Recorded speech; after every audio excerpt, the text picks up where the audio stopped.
अंग काटा तारे चानी लगा के मच्छरदानी रजाऊ। मने गा के मछरिया भगाइबे करे हां मत गा चुप ठीक से धार। हाँ ओके न ले हो ना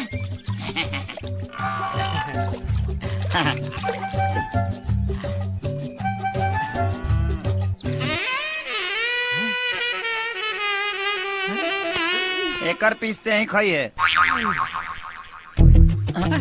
पार्टनर लगी तो तीने गोइल बड़ी सा।